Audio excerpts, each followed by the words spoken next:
Hello, my name is Dave Schwan, and I'm here with Dave Pullen, and we're doing part 2 of the budget MIDI guitar, and probably the reason for building it. And hopefully we can help some other guitar aficionados get inspired to do the same. Here's a snapshot of my gear. It's the GP10 by Boss, and the recognizable yellow pedal. And then in the middle we have the MIDI, which is a fairly new invention, and it really is helpful because you don't have to take a computer to your gig to link up the two. And this is the Roland SD50, and a little older synth module, but has great sounds in it. And then of course we've got the MIDI guitar here, and that's what we're showcasing. And then my amp is just a LA65D. It's a Laney, and it has full range speakers, which is makes a very nice sound.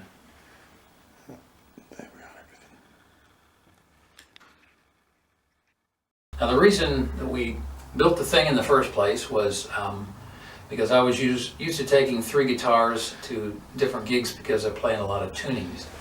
And then I found out about a GP10 by Boss, and started using it and getting used to it. But I noticed one problem I was having with the guitar that I put the pickup on, and that was I was getting a lot of resonance from the guitar itself.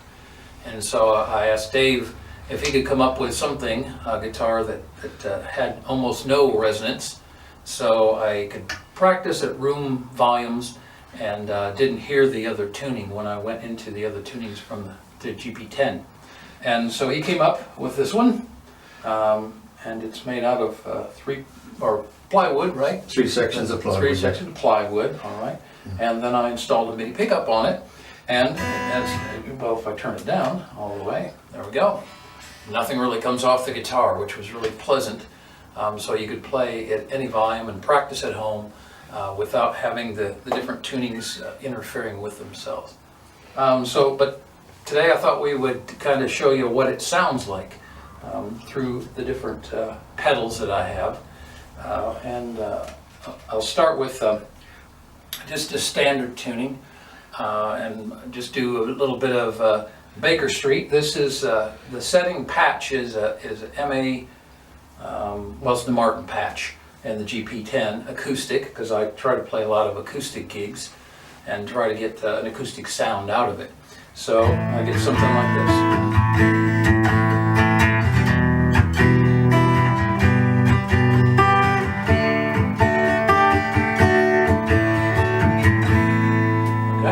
Very pleasant sound, and it's acceptable as an acoustic sound too when I play the clubs where they like it to sound acoustic instead of electric. All right, and I just thought I'd go through a couple tunings for you. That was a standard tuning. I've got one for every breath you take, and it would be in dadgad. And instead of having to spend 10 minutes tuning up another guitar or something like that, I've got immediate dadgad. Even with a little vibrato.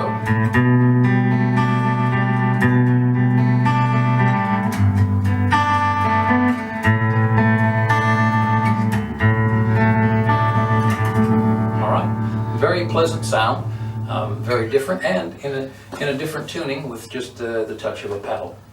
And then I'll do a B flat tuning. By the way, the tunings are almost limitless with this thing, and you can, especially if you would be a slide player, you could play in all kinds of open tunings on it.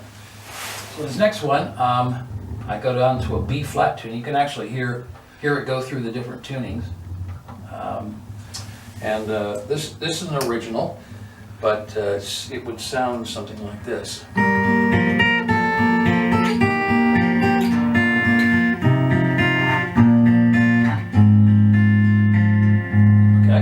Nice B flat tuning, and it's a very credible one too. And that kind of brings me to what else I use on this. When I do slow songs, it's nice to have a bit of background pad type sounds, and so I invested in a MIDI, which is a box that actually eliminates taking a computer along to the gig, which would be one more piece of equipment you'd have to haul along. And what it does is it converts the processor sound into MIDI information. And then I have a Roland SD50, and it's an older synthesizer module, but it has some really nice sounds. And so I'll try and demonstrate that. Hopefully it's working well today, and you can hear the difference.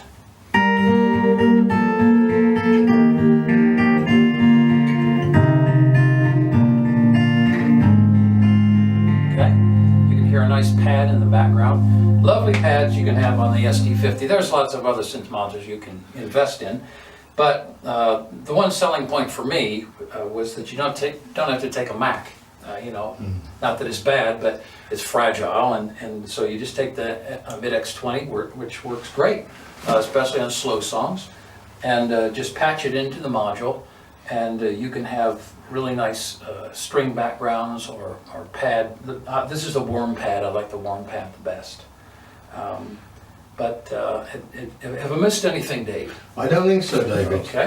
Perhaps you could play us out with a little bit more of the instrumental that you chose back then. All right, I'll do that. Maybe I'll turn it up just a little bit. Okay. Just play a little bit of this one.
That's not all the song, but you get the idea.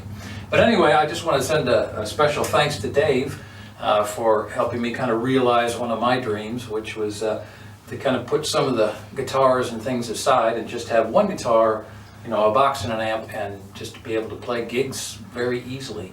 And this just works a treat. So thanks, Dave. Thank you, Dave. For that, and hope you enjoyed watching this video. All right.